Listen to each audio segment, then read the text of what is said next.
Estamos en Hechos de los Apóstoles, capítulo 8. Ahí vamos a continuar.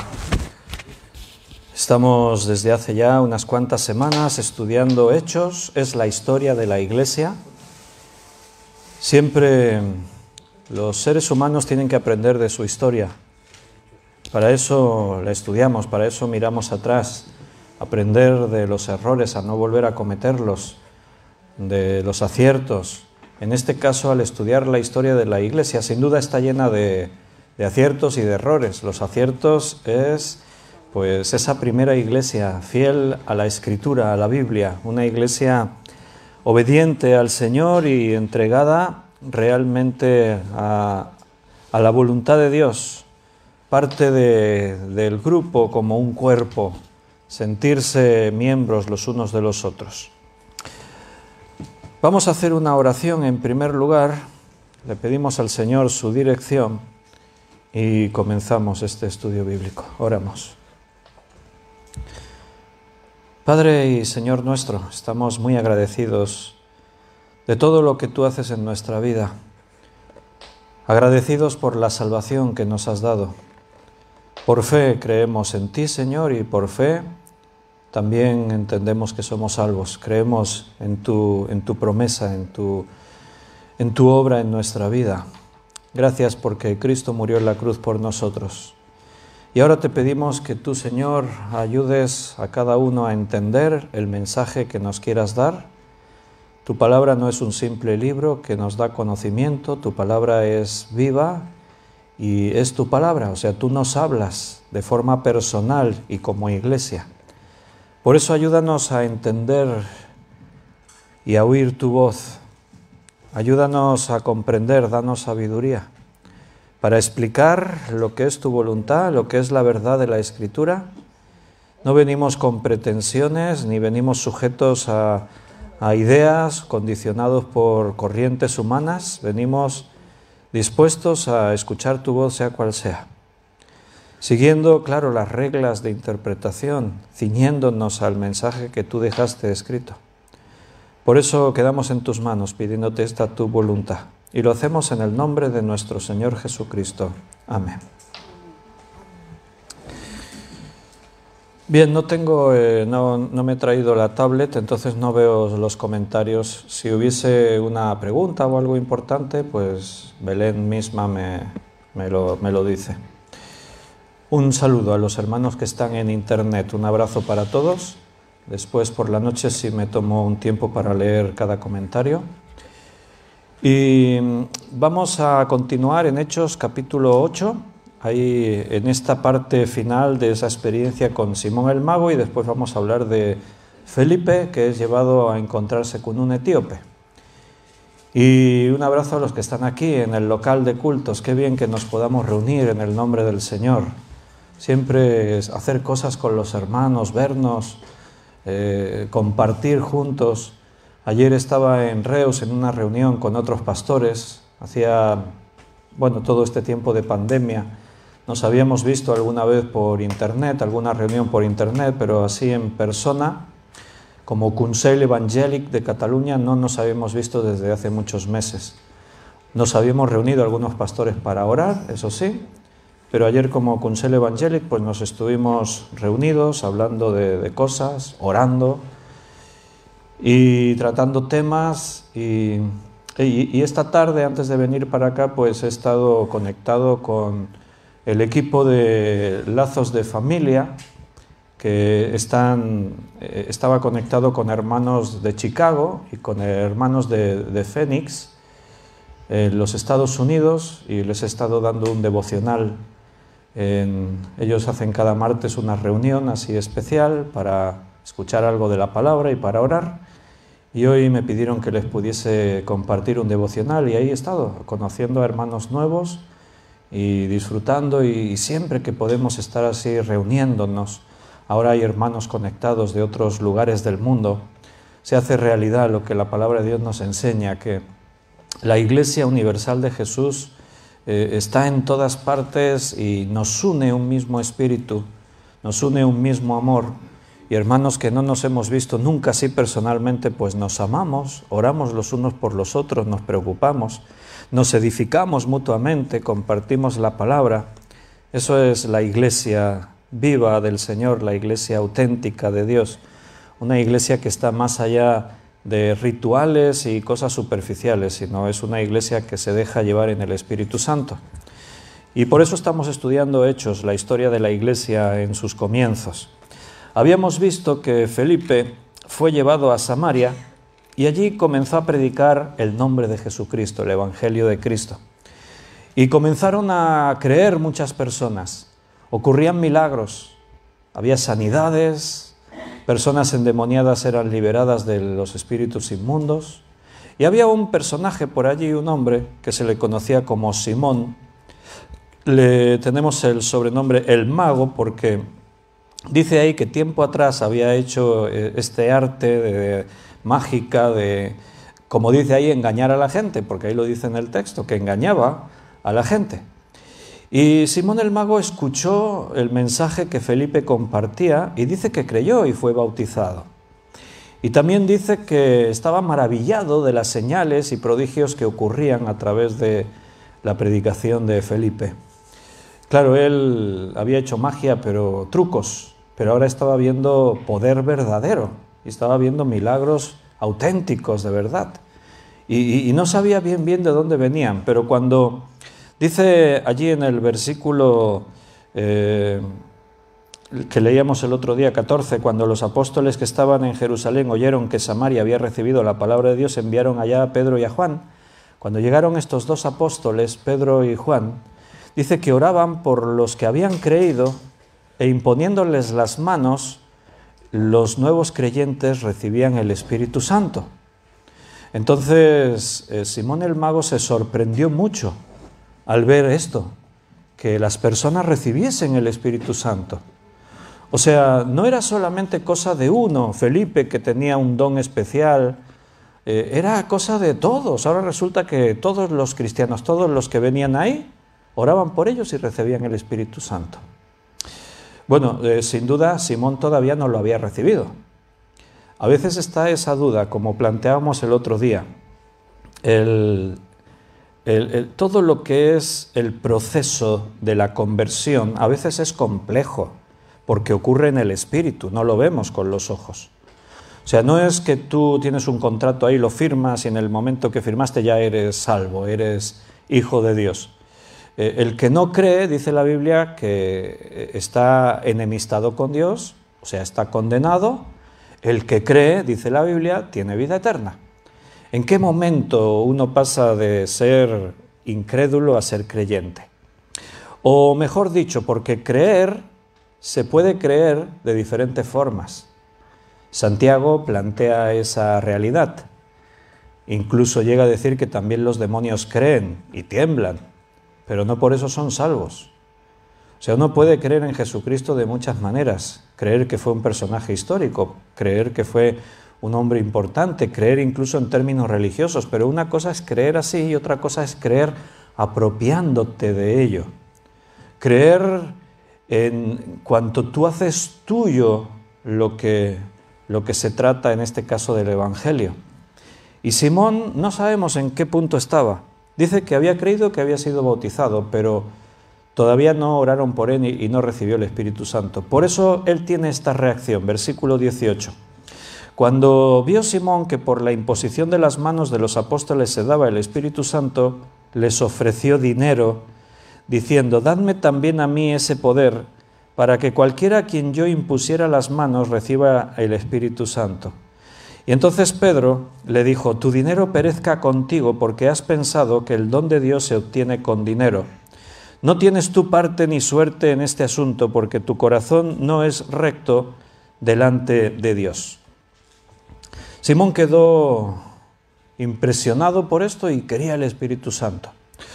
El Espíritu Santo se recibe al creer, como hemos dicho. De ahí toda esta historia es un poco confusa. ¿Realmente Simón creía, no creía? ¿O de qué manera creía? Quizás el problema es que Simón no estaba tan interesado en que la gente recibiera el Espíritu Santo, pues le dijo, dadme también el Espíritu Santo para que yo pueda imponer las manos y les pueda dar el Espíritu Santo a otros.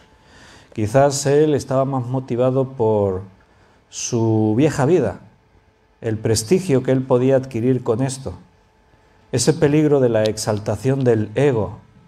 Él había sido un mago, engañaba a la gente, de esa forma se convertía en el centro de atención, además ganaba dinero con todo eso. Y de alguna forma esto todavía estaba ahí dando coletazos en su vida, le venía todavía ahí en su interior. Hablando otra vez de la conversión, a veces una persona entiende el Evangelio, cree y se entrega al instante y recibe el Espíritu Santo. Otras veces es un proceso más largo. La persona le gusta lo que oye, entiende lo que oye, pero a veces ni siquiera la persona es consciente, porque hay puntos en los que uno se puede quedar atrancado. ¿Te acuerdas de aquel hombre rico que vino a Jesús preguntándole, Maestro, ¿qué tengo que hacer para heredar la vida eterna? Y Jesús le dijo, guarda los mandamientos. Y aquel hombre dijo, ¿cuáles mandamientos? Y Jesús le dijo, le cita solamente 4 o 5. Y él dice, todos los he guardado desde mi juventud. Y entonces Jesús le dice, una cosa te falta, vende todo lo que tienes y dáselo a los pobres y ven y sígueme. Siempre hace más énfasis en ese pasaje en el hecho de vender todo y darlo a los pobres. Pero realmente el centro del mensaje es ven y sígueme. Lo del dinero es una cuestión de que era un obstáculo en la vida de ese hombre para seguir a Jesús porque amaba demasiado a las riquezas. Y para seguir a Jesús tienes que estar dispuesto a que Él sea lo primero en tu vida. Si hay algo más importante que Cristo en tu vida, entonces no sabemos hasta dónde has creído o de qué manera has creído. ¿Qué es lo que le pasó a este rico? El rico dice que se entristeció y se marchó. No estaba dispuesto a renunciar a sus riquezas por seguir a Jesús. El problema no eran las riquezas, el problema es que las riquezas eran más importantes en su vida que cualquier otra cosa. Si lo material es más importante que Dios, entonces no estás creyendo de verdad. Estás creyendo a tu manera. Este hombre creía y vino a Jesús y le reconoció, Maestro, ¿qué tengo que hacer? Tenía inquietudes, pero no estaba dispuesto a seguir a Jesús. Jesús dijo, el que quiera venir en pos de mí, niéguese a sí mismo. Eso es lo que le pidió a este hombre, niégate a ti mismo. ¿Qué es lo más importante para ti? ¿Tus riquezas? Renuncia a ellas para seguirme. Y este no estuvo dispuesto a renunciar a ellas. Niéguese a sí mismo, tome su cruz cada día y sígame. Jesús nos llama a que no haya nada más importante en tu vida que Él. Eso no quiere decir que renuncies a todo, quiere decir que Cristo sea lo primero en todo en tu vida.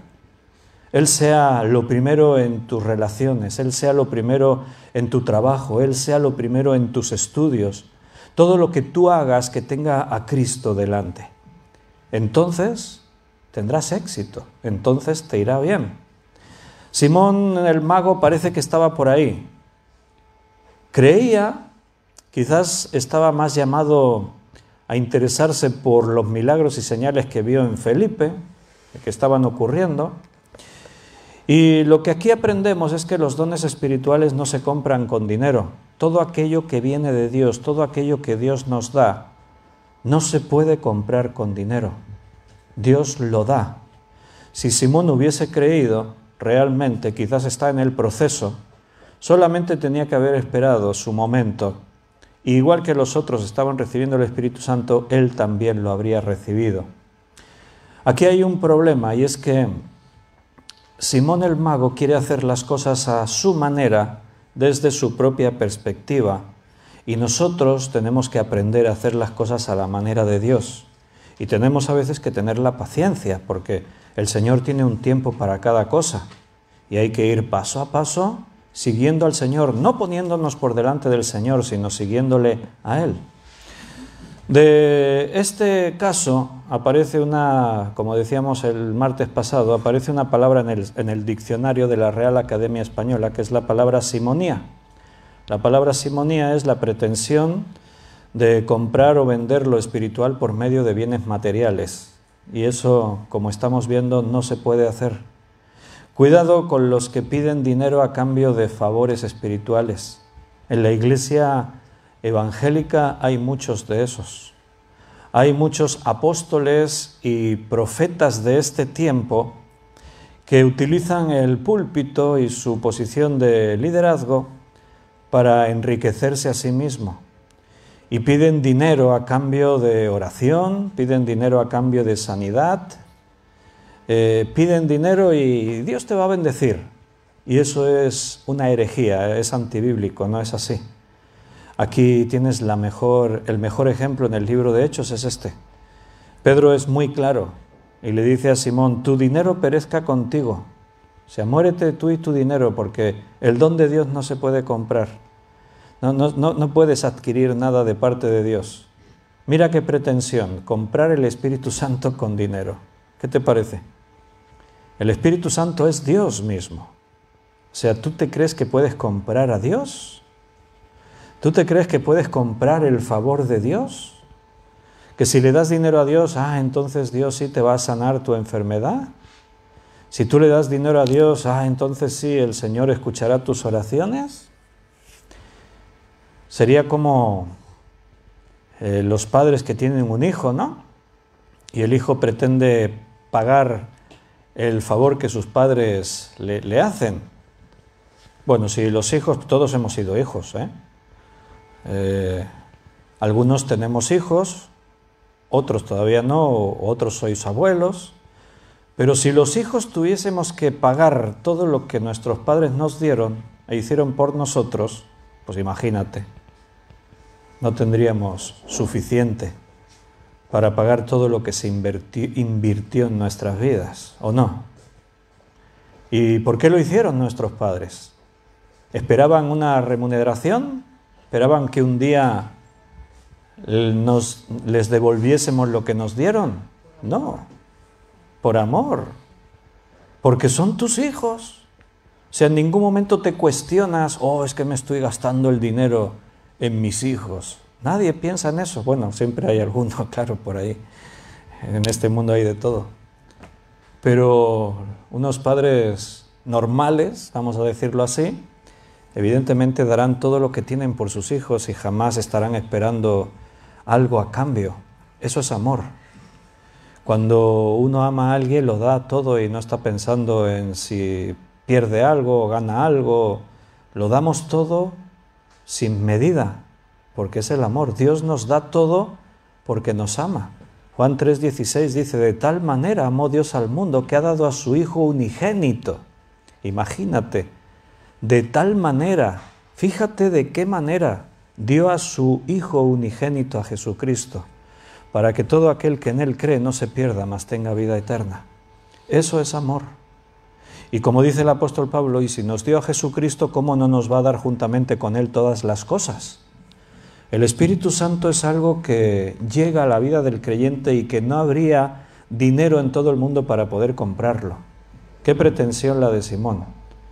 Dame el Espíritu Santo, ¿cuánto cuesta? Te lo pago. No tienes nada que puedas ofrecer para comprarlo. Ni toda la riqueza de este mundo, ni el universo entero, porque ese Espíritu fue el que creó este universo. O sea, ¿cómo le puedes ofrecer a Dios lo que es suyo? ¿Qué le darás a Dios para que Él te dé su favor? Dice allí en Apocalipsis, el Señor dice, todo aquel que tenga sed venga y beba del agua de la vida gratuitamente. Gratuitamente. El Señor todo lo que nos ofrece es gratis, es por amor. Es muy sorprendente que a pesar de que cuando predicamos el Evangelio y le decimos a las personas lo que Dios te ofrece es gratis, ni aún así muchos quieren recibirlo. Es muy curioso, ¿no? Porque si tú ofreces cosas materiales gratis, siempre vas a tener gente dispuesta a escuchar a ver qué es lo que regalas. pero si hablas de las cosas de Dios, ahí ya sí hay rechazo. Simón estaba comparando el Evangelio con la magia, estaba entendiendo mal el mensaje, estaba planteándose, como un día él vivió haciendo trucos de magia, que el cristianismo podía ser algo también que repercutiese en su beneficio para cumplir sus propósitos. No sabemos mucho, pero sí que las enseñanzas que aquí quedaron son muy claras. Tu dinero perezca contigo porque has pensado que el don de Dios se obtiene con dinero. No tienes tu parte ni suerte en este asunto porque tu corazón no es recto delante de Dios. Así que, en base a esto, cuando yo veo a todos esos profetas y apóstoles de este tiempo que se pasan todo el rato pidiendo dinero a los feligreses, pues algo tienen mal por ahí, no, su corazón no es recto delante de Dios, dice aquí. Otra cosa es que enseñemos acerca de dar y de los diezmos y de las ofrendas. Esa es otra cosa, o sea, es un tema más en la Biblia. Igual que enseñamos del perdón y del amor de Dios y del pecado y de la oración y de todas esas cosas, también enseñamos el principio de la mayordomía. Cada cristiano es un mayordomo, lo que tenemos no es nuestro, le pertenece a Dios. Y en la Escritura se enseña acerca de saber dar. En el Antiguo Testamento el principio eran los diezmos, pero la forma de dar no es así como se está planteando. No es que tú compres el favor de Dios, es que Dios te permite colaborar en sus cosas. Es que Dios te da el privilegio de poder involucrarte también con tu dinero. Cuando una iglesia como nosotros convive juntos, es lógico entender que podemos hacer todo lo que hacemos gracias a las ofrendas que cada uno aporta. Hay iglesias que en los cultos pasan una bolsa y entonces cada uno pone una ofrenda. En esta iglesia no, allí hay una caja al final y cada uno, si quiere, pone una ofrenda y si no, no. Porque la Biblia establece este principio. Pablo dice, le habla a algunos hermanos y les dice que cada uno de vosotros, cada primer día de la semana, o sea, esto es el domingo, ponga aparte algo para la ofrenda según prosperó. O sea, según tú te propongas, ni siquiera se plantea el diezmo en el Nuevo Testamento. O sea, seguramente es mucho más que el diezmo si entendemos ese principio que lo que yo tengo, lo que yo soy, mi dinero, mi tiempo, mi vida, todo lo que es mío, en realidad no es mío, es del Señor. Entonces, el acto de ofrendar es una forma en la que aprendemos a ser generosos y a tener fe, porque no damos de lo que nos sobra, damos de lo que tenemos, confiando en que Dios siempre proveerá de mis necesidades. Entonces es lógico entender que si tenemos que pagar un alquiler, si hay que pagar la luz, el agua, la alarma, el seguro, los bienes comunes, etcétera, etcétera, pues en una comunidad sale de lo que cada uno da. Pero no hay control. Ahí nadie controla cuánto ofrendas, cuánto das, si no das. El diezmo puede ser un buen principio para el que está un poco perdido. Es que yo no sé cuánto ofrendar, pero en el Nuevo Testamento es mucho más que eso. Benito, ¿quieres preguntar algo? Esto habla de profetas o pastores así que se enriquecen con las ganancias de las ofrendas de gente que incluso da hasta lo que no tiene. ¿Qué pasa? Que estas iglesias en las que están estos pastores, ¿quién es el que cuenta las ofrendas o el que administra? ¿Es el mismo pastor que se pone el sueldo o todo lo que coge para él o qué le pasa? ¿Una administración? Bueno, cada lugar tendrá su propia forma, claro. Yo por lo que yo conozco, pues hay lugares que la administración a lo mejor sí la lleva el pastor, o sea, él lo administra, o si no tiene el tesorero, el equipo suyo es un equipo suyo, y entonces ahí hay pactos y hay cosas, cuentan el dinero, lo recogen, se lo administran. Lo normal en una iglesia, nosotros por ejemplo, hay una tesorera Y entonces el dinero que se recoge, la tesorera no decide lo que gasta, lo que no gasta. Hay un consejo en la iglesia con un pastor y un grupo de ancianos y todos los miembros tienen voz y voto. Entonces el dinero se administra como en una casa. O sea, tenemos gastos fijos, hay que pagar esto, hay que pagar esto, hay que pagar esto, entonces todos esos gastos. En estos casos que se saca tanto dinero porque se sacan fortunas, porque claro, se manipula a la gente, se les presiona, se les exige, si no ofrendas eres malísimo, si no ofrendas van a caer los juicios de Dios sobre ti, si no ofrendas no tienes fe, estás enfermo, pues da dinero para que te sanes. Es un poco ese mismo espíritu que el otro día hablábamos de las indulgencias en la historia de la Iglesia, ¿no? Siempre ha estado eso en el corazón del hombre. Y existía ahí, en ese momento histórico de la Iglesia, y existe en este momento histórico en diferentes formas del cristianismo o de denominaciones, está siempre presente. Jesús decía, y la Biblia dice, que la raíz de todos los males es el amor al dinero. Ese es un grave problema, el amor al dinero. Entonces, los que reciben tanto dinero, pues se lo reparten entre ellos, claro, y se enriquecen a costa de eso.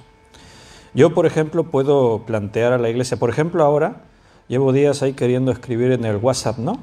Porque tenemos que comprar un ordenador nuevo para la Iglesia, porque no tenemos. Los técnicos tienen que hacer maravillas con lo que tienen, y en este siglo XXI no podemos andar con eso que tenemos. Este ordenador que hay aquí, el portátil, lo compramos hace casi 5 años y como fue al comienzo de coger el local y todo, dijimos, compramos algo baratito ahí para poner la letra de las canciones y salimos del paso. Y nos gastamos 300 euros en un ordenador portátil. O sea, tú ya puedes pensar que por 300 euros un ordenador portátil no da para mucho, para poner la letra de las canciones y poco más, ¿no? Y allí al final los técnicos de sonido tienen por ahí algún ordenador, pero lo que hay ahí son ordenadores que son fósiles, porque son de hace el siglo pasado, ordenadores que estaban por ahí por casa y que ya nadie los usaba y eso, y Rafa dice, yo tengo ahí un ordenador, ya me lo traeré y tal. O sea, como iglesia, una iglesia que transmitimos por todo en directo, por internet, que hacemos mucha multimedia, tenemos visitantes y necesitamos proyectar cosas y hacer cosas y eso, pues tenemos que ponernos un poquito al día. Tampoco se trata de que por ahorrar estamos ahí siempre. Claro, el problema es que las ofrendas que entran suelen quedar bastante justas para pagar los gastos fijos de cada mes. O sea, no podemos innovar o hacer cosas nuevas a no ser que hagamos un esfuerzo. Entonces yo llevo días, y entonces pues ahora ya vosotros os enteréis así, ya lo escribiré en el WhatsApp, queriendo decir, hermanos, tenemos que comprar un ordenador, y los ordenadores son caros. O sea, lo más bajo que necesitemos, tampoco podemos decir vamos a comprar unos 300 euros porque sería como tirar el dinero. Tenemos que comprar algo no de alta gama, porque el problema de ahora de los ordenadores es que las tarjetas gráficas cuestan fortunas, porque la gente se ha metido en todo esto de la criptomoneda para ganar monedas de estas como el Bitcoin y todo esto, y claro, para eso hacen falta tarjetas gráficas buenas y todo el mundo se ha puesto a comprarse tarjetas y eso, ¿y qué pasa? Oferta y la demanda. No hay tarjetas, las que hay son muy caras. O sea, si tú dices, quiero tener un ordenador bueno, de última generación, solo la tarjeta gráfica te cuesta 2.000 euros. Hace 10 años te comprabas el mejor ordenador que hubiese por ese dinero. Ahora solamente la tarjeta gráfica te cuesta eso. Entonces, mirando lo que necesitamos y que nos dé un resultado, nos tenemos que gastar sobre unos 1.100 euros en el ordenador. Por ahí. Entonces, pues eso lo compartimos con la iglesia. Hermanos, tenemos que comprar esto. Y con las ofrendas de cada mes no hay suficiente. Si algún hermano puede hacer un esfuerzo, podéis hacerlo anónimo o podéis poneros en contacto conmigo o con Belén, que es la tesorera, y decir, pues yo quiero dar una ofrenda para esto. O simplemente en la caja de forma anónima cada uno. Y entonces compraremos un ordenador porque lo necesitamos innovarnos. De hecho, también necesitaríamos cambiar esto porque ese proyector también cualquier día nos falla y está muy anticuado, tiene 30 años el proyector este. Quizás poner una televisión de estas igual de grande que la pantalla, que ya lleva wifi, ya puedes conectar directamente todo inalámbrico, en fin, pero la tele tendrá que esperar un poquito más, vamos por partes. Ojalá tuviésemos muchos recursos y pudiésemos hacer tantas cosas. Estuvimos 3 veranos sin aire acondicionado y hacía calor aquí, los veranos.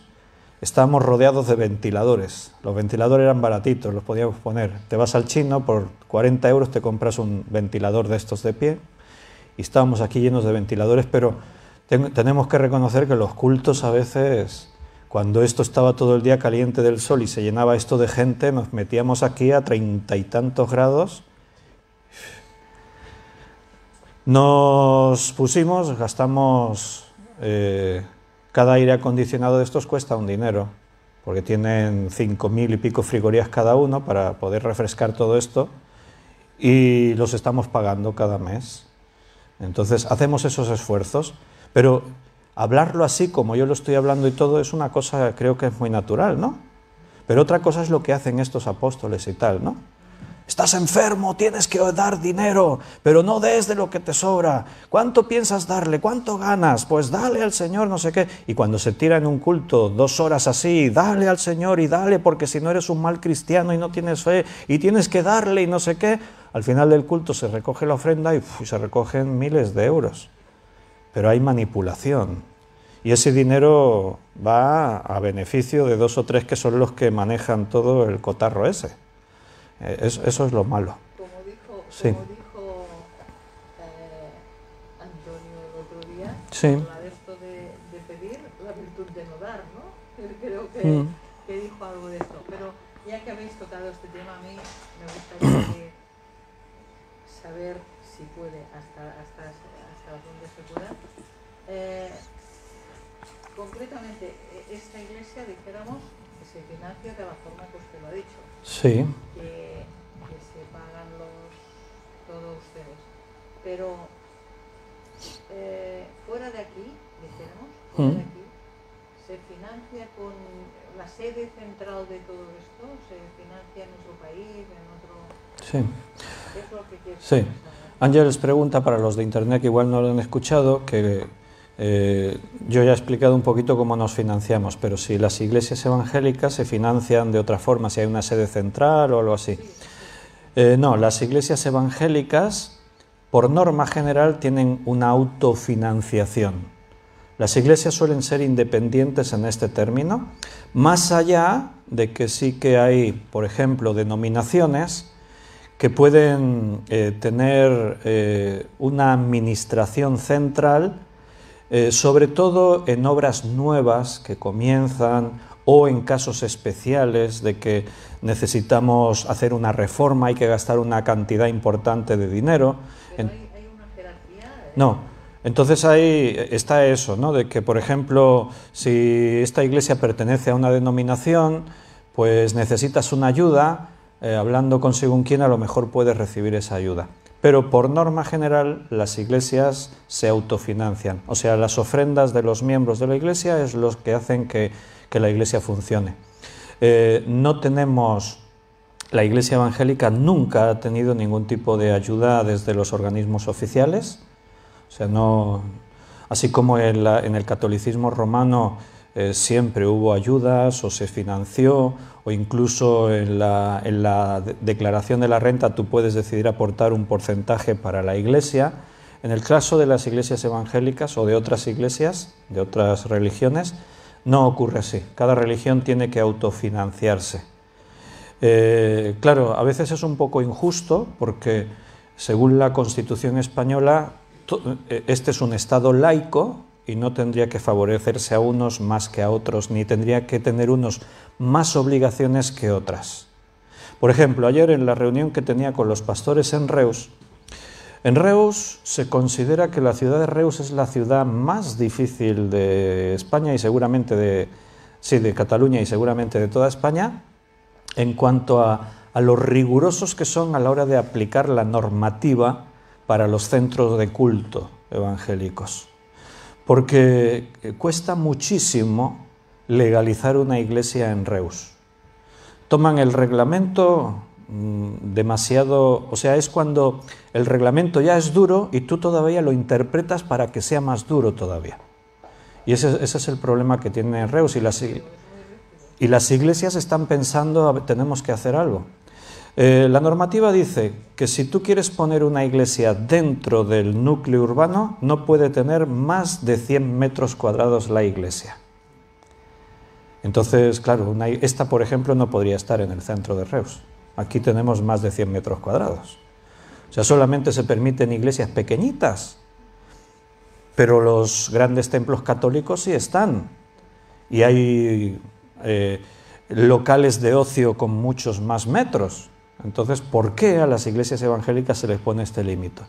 Entonces, las iglesias se tienen que salir del núcleo urbano, a los polígonos, pero resulta que si quieres poner una iglesia en un polígono, la normativa dice que tienes que estar aislado 150 metros de distancia con cualquier otra actividad empresarial o lo que sea.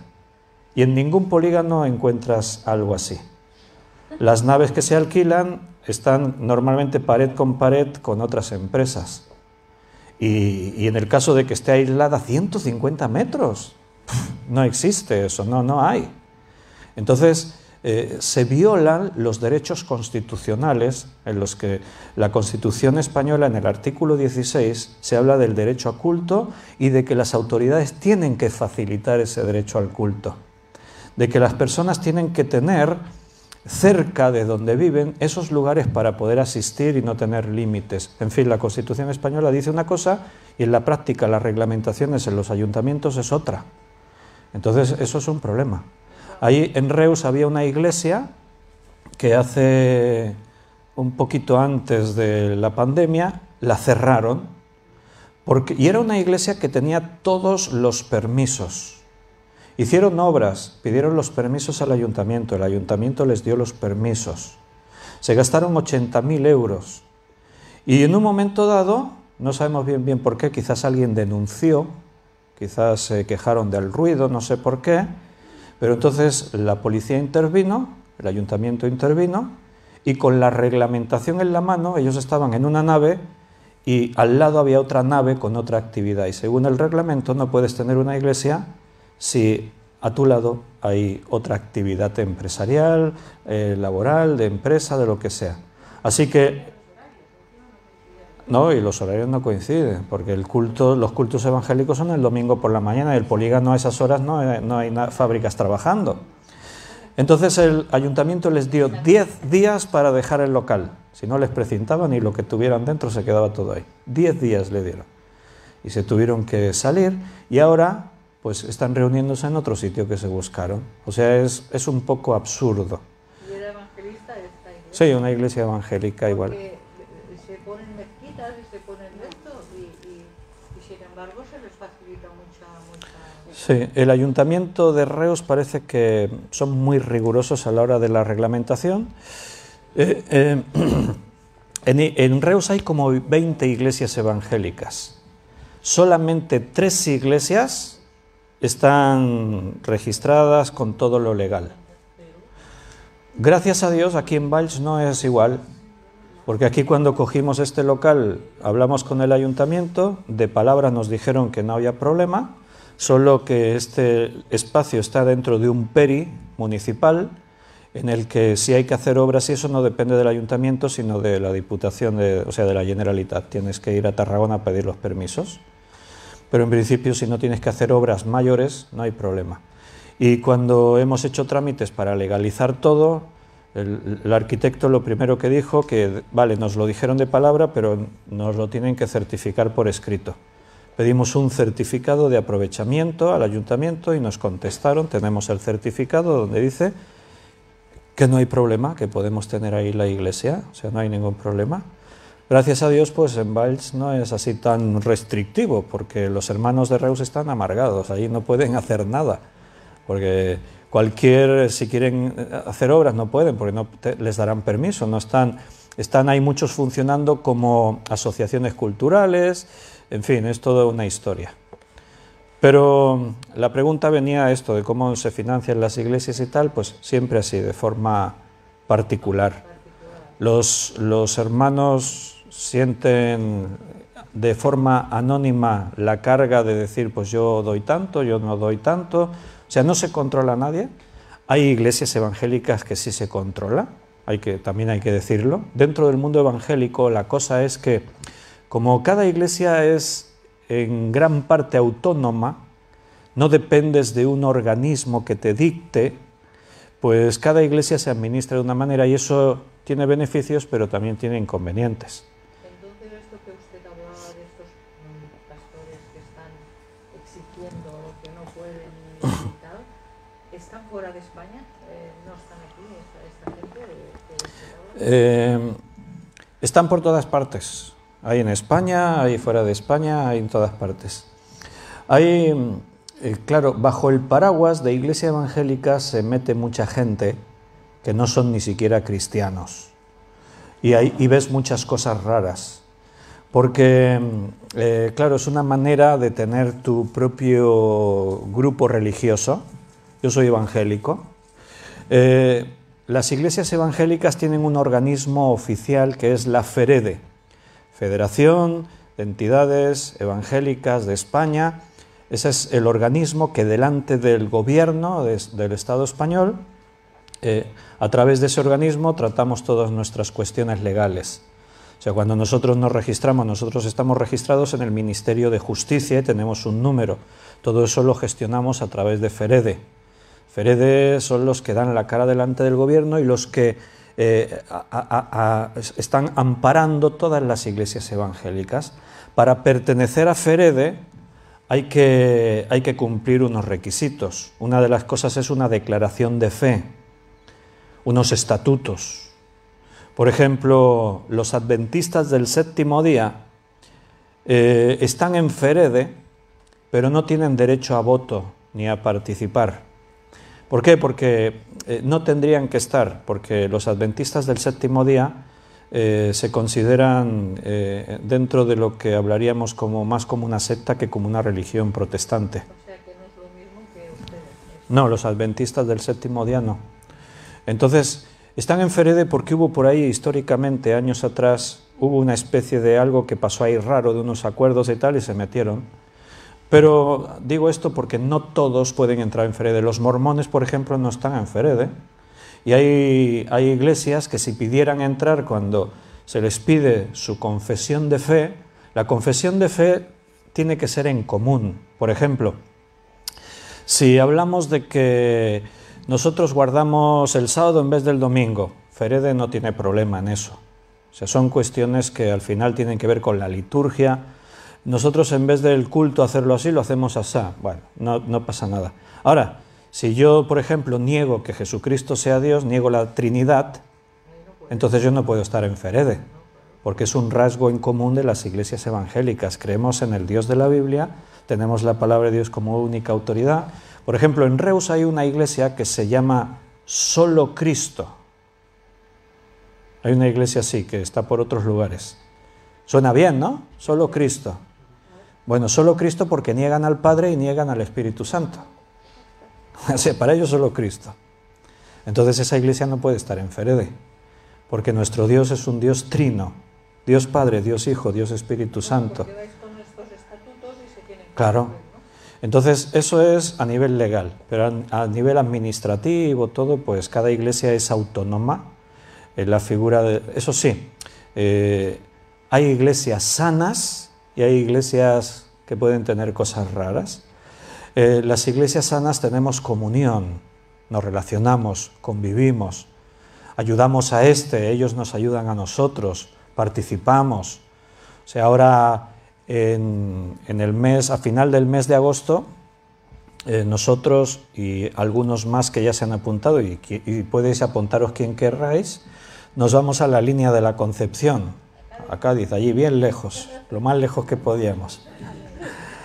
Porque, ¿Con autocar? no, en principio con vehículos particulares, porque las iglesias de Cristo es una denominación.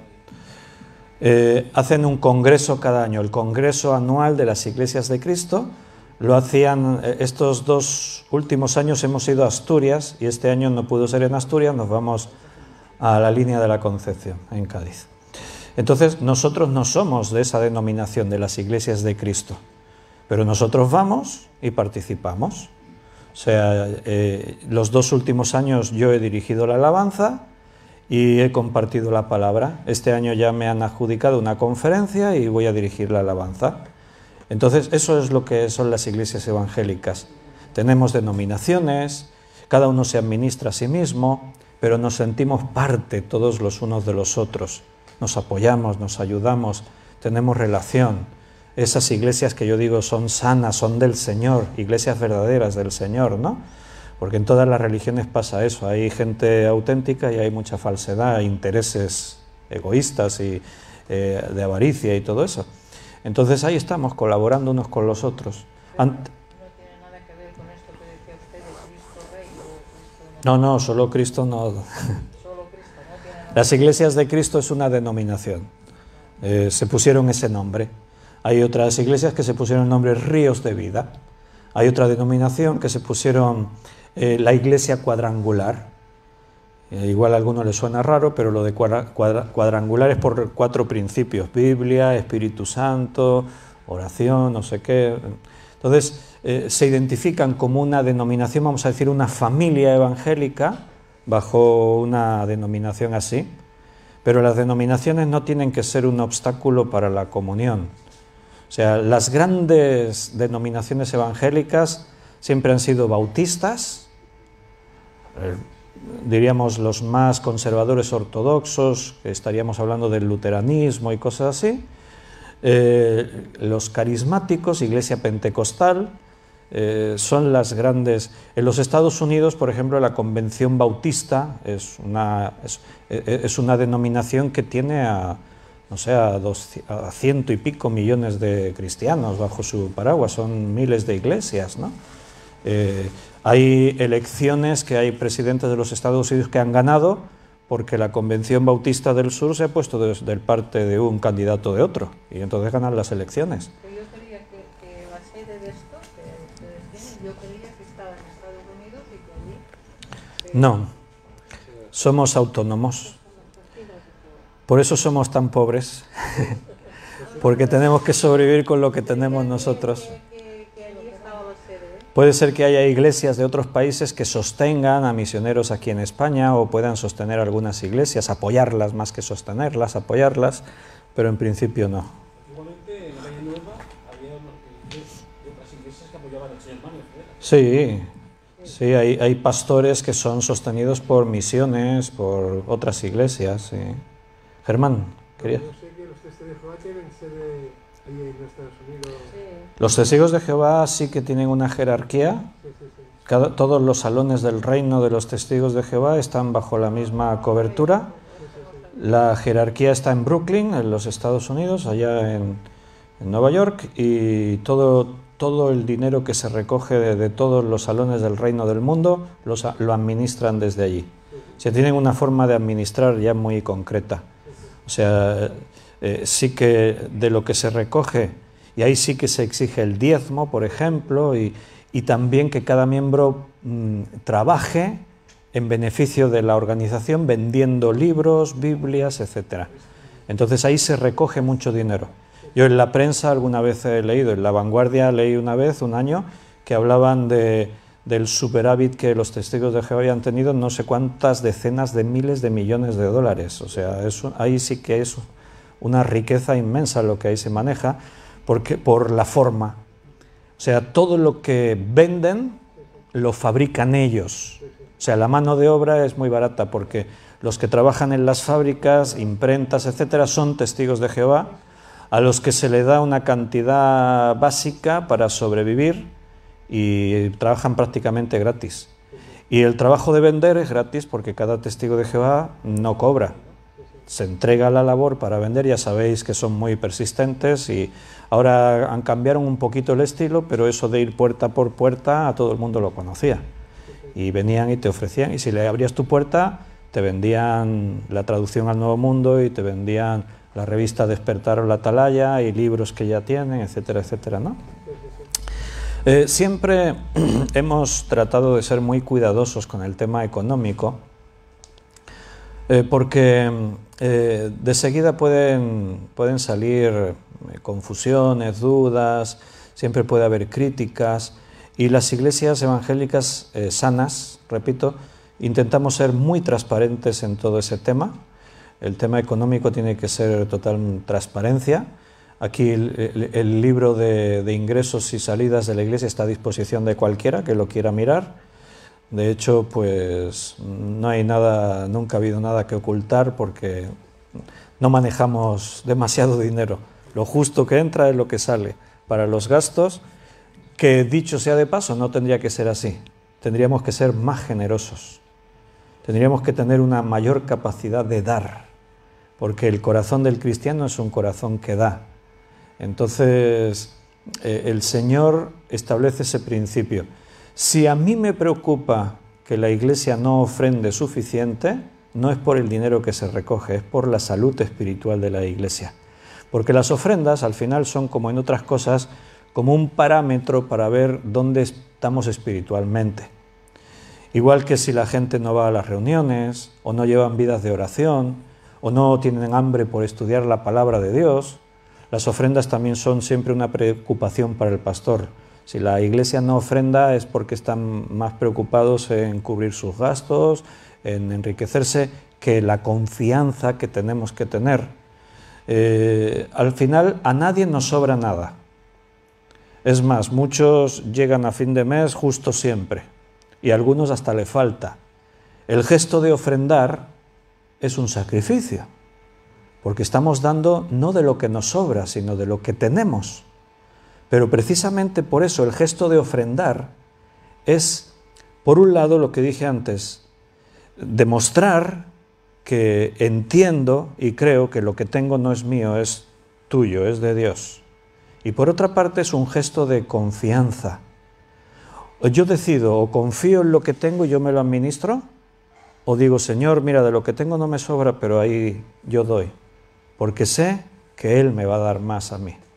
Jesús enseñó sobre las ofrendas y estaban en el templo y venían algunos a la caja de las ofrendas y los fariseos ponían el dinero que todos los vieran para mostrarse qué espirituales que eran. Sacaban ahí su billete, no había billetes de 100 euros, pero estoy hablando en lenguaje nuestro. Sacaban ahí el billete de 100 euros y lo llevaban en la mano para que todos les viesen y lo ponían en la caja de las ofrendas. Y así, mira qué espiritual ese que puso 100 euros.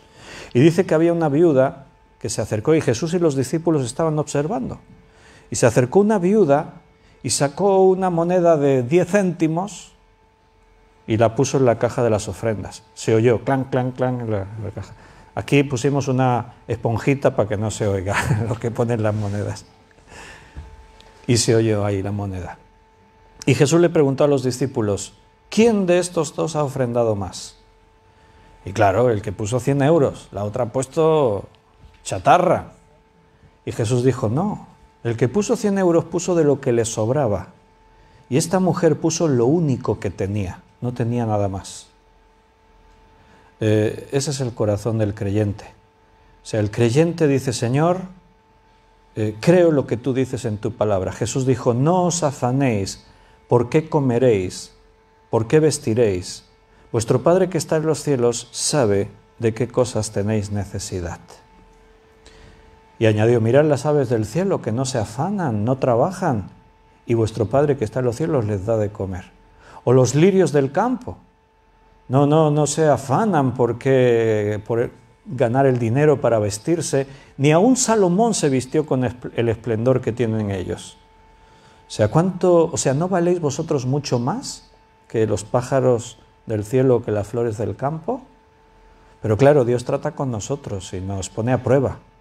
Y tenemos que demostrar hasta qué punto creemos realmente que Él es nuestro papá y sabe de qué cosas tenemos necesidad. Y a veces nos pone a prueba porque la Biblia dice que nuestra fe se prueba como se prueba el oro. ¿Hay una pregunta por internet? Andrés pregunta, ¿qué opinan de las asambleas de hermanos libres? Vale, para los que están en internet y habrán visto la pregunta. Belén dice que se preguntó por internet qué opinamos de las asambleas de hermanos libres. Bueno, no voy a entrar en hablar en particular de unas denominaciones u otras. O sea, cada denominación puede tener sus virtudes o sus defectos, y asambleas de hermanos pues es una denominación evangélica, y al final en todas estas denominaciones pasa un poco algo en común. Una cosa es la denominación y otra cosa es la iglesia local. Tú puedes ver una iglesia bautista aquí y otra iglesia bautista allí, y son muy diferentes en las formas, en lo que hacen y cómo viven. A veces es simplemente tener el nombre para estar bajo un paraguas de cobertura o para estar identificado y legalmente registrado en el gobierno a través de FEREDE, y después otra cosa es pues lo que la denominación dicta. Denominaciones como asambleas igual tienen un cierto control sobre sus iglesias. Algunas de estas denominaciones designan quién es el pastor en cada lugar. Yo lo respeto, evidentemente.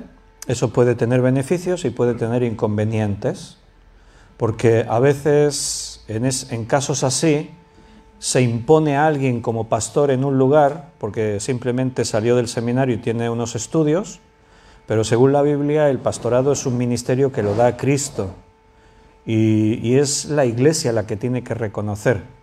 No hay iglesias perfectas ni hay denominaciones perfectas. Yo, de hecho, más a entrar a analizar esta denominación, esta o la otra, hablaría en términos generales para todas las denominaciones, porque estoy un poco en contra de eso. Entiendo que es necesario, porque estamos bajo unas coberturas legales, y entiendo que hay diversidad. Pero si las denominaciones sirven para dividir, para romper la unidad de la Iglesia, estoy en contra, porque es lo que la Biblia dice. Pablo llegó a Corinto y el primer tema que trató fue este. He oído por los de Cloé que entre vosotros ocurre esto. Unos dicen, nosotros somos de Pablo, se ha hecho un grupo de los de Pablo. Hay otros que han hecho su grupo, de los de Pedro, y hay otros que han hecho otro grupo, de los de Apolos, y otros dicen, nosotros somos de Cristo. O sea, 4 grupos menciona Pablo. Entonces Pablo dice, no, eso no puede ser. ¿Cómo que nosotros somos de Pablo? ¿Yo, Pablo, he muerto por vosotros en la cruz? ¿He derramado yo acaso mi sangre por vosotros? ¿Por qué decís yo soy de Pablo? Doy gracias a Dios que no he bautizado a ninguno excepto a este. Porque si no, es que nos bautizó Pablo, somos de Pablo. Los otros, no, nosotros somos de Pedro. Los otros, no, nosotros de Apolos, porque Apolos era un predicador impresionante. ¿Y habían estas diferencias? En la iglesia de Corinto pasaba esto, y Pablo pone orden y dice, esto no puede ser. Somos de Cristo. Tenemos que ser un solo hombre, somos un cuerpo. En el mundo evangélico, las denominaciones, a veces, en algunos casos pueden servir para esto, para dividir, para impedir una unión perfecta. Otras veces no. Por eso yo os hablaba antes de las iglesias sanas, y os ponía estos ejemplos. Nos juntamos con las iglesias de Cristo y disfrutamos ahí, y sin ser iglesia de esta denominación, vamos y participamos con ellos. Y no solo con ellos, con otras iglesias, y colaboramos, les invitamos, vienen aquí, predican, nos invitan, nosotros vamos y les ayudamos, participamos. Las denominaciones, si son solo en un término legal para estar ahí representados, perfecto. Si son para que, no, nosotros solo nos juntamos con los de nuestra denominación, entonces tenés un problema, porque la Biblia muestra otra cosa. Asambleas. Bueno, nosotros tenemos relación con algunas iglesias de asambleas y yo he ido a predicar a alguna de estas iglesias y no hay problema. Entiendo que hay otros que igual son más rigurosos, no sé, hay de todo. Como dice el refrán, en la viña del Señor hay de todo, y no es no todo es oro, aquello que reluce, ni no siempre esto se cumple. ¿Y no hay que tener cuidado. No hay ninguna institución o organización que ayude y aporte algo para que ustedes puedan tener unas subvenciones o alguna cosa a nivel nacional e internacional. No hay. En principio no. En principio no hay.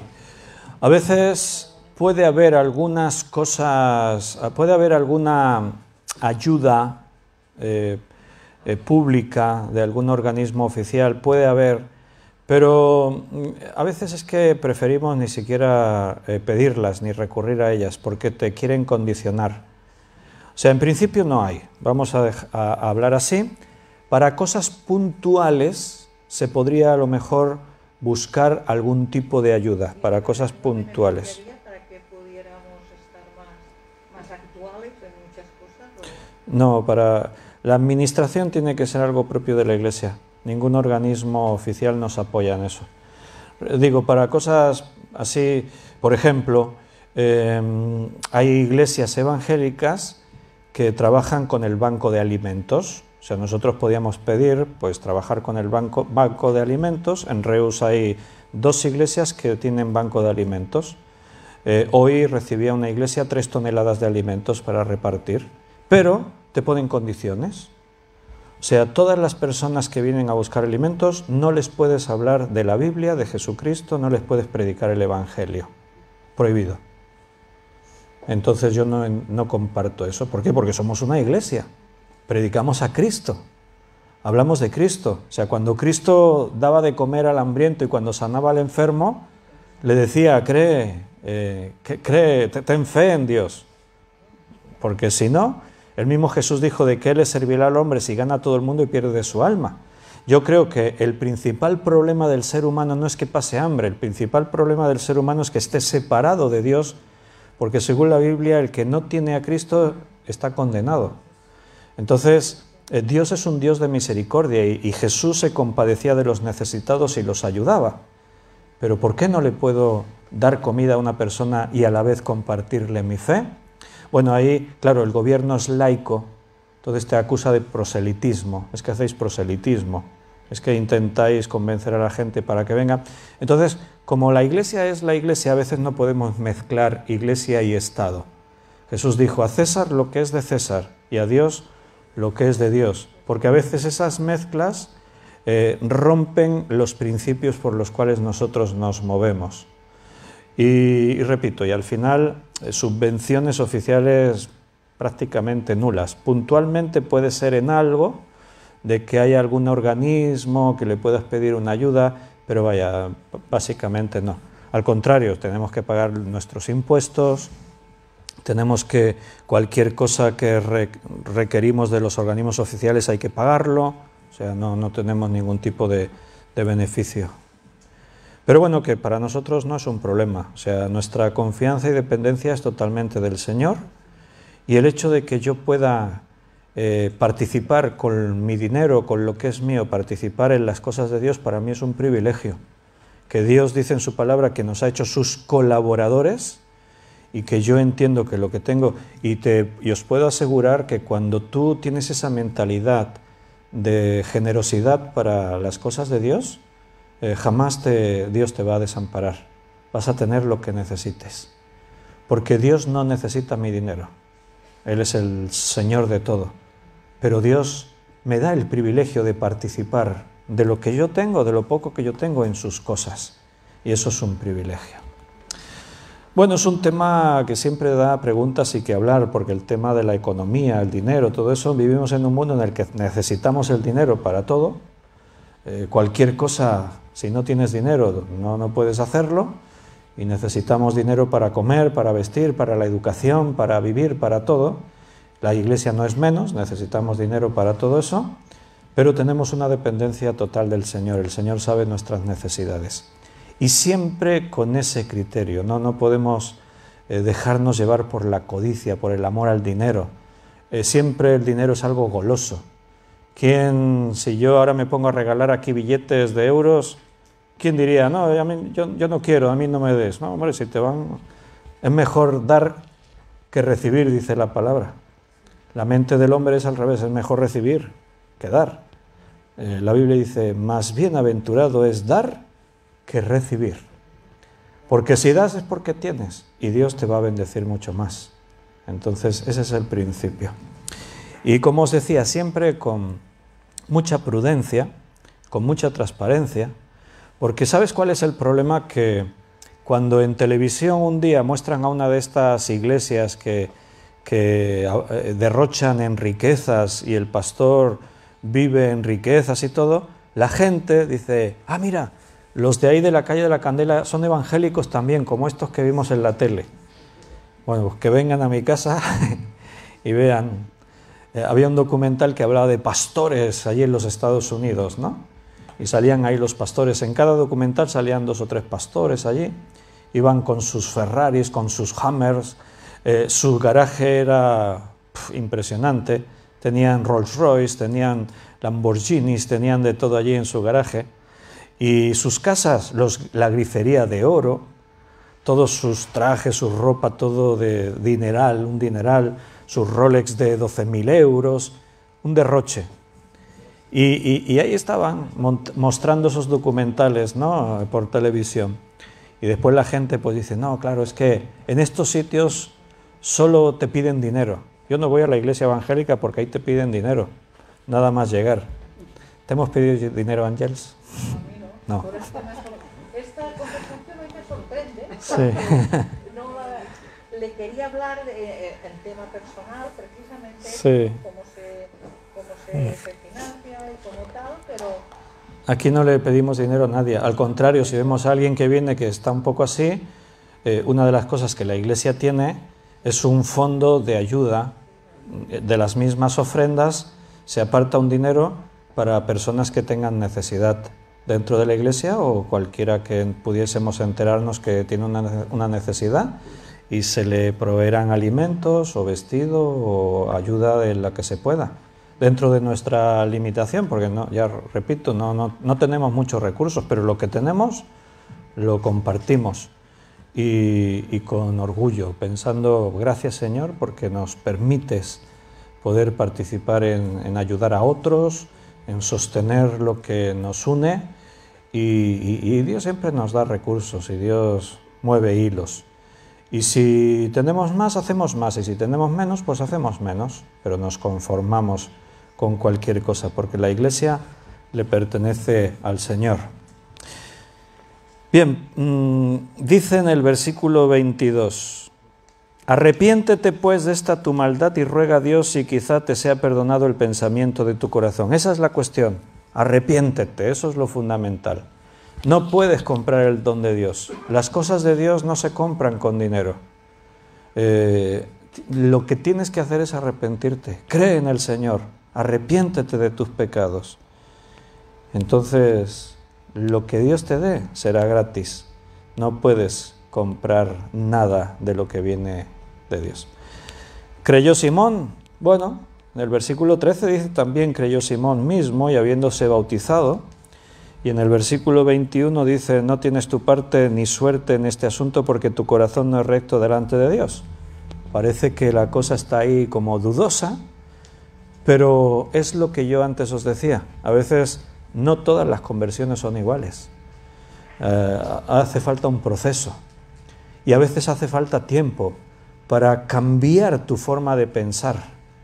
A veces la forma de pensar que traías es un impedimento y Dios tiene que trabajar un poquito más con cada uno para que tu forma de pensar cambie y empieces a ver las cosas de Dios de una forma distinta y puedas llegar a creer.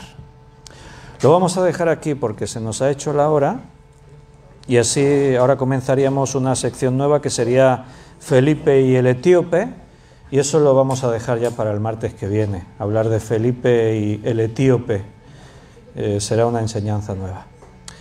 Queridos hermanos, pues me despido de los que están en internet. Los que están aquí nos vamos a quedar un ratito para orar. Y mañana miércoles nos vemos a las 8 de la noche en un nuevo estudio. Hasta mañana.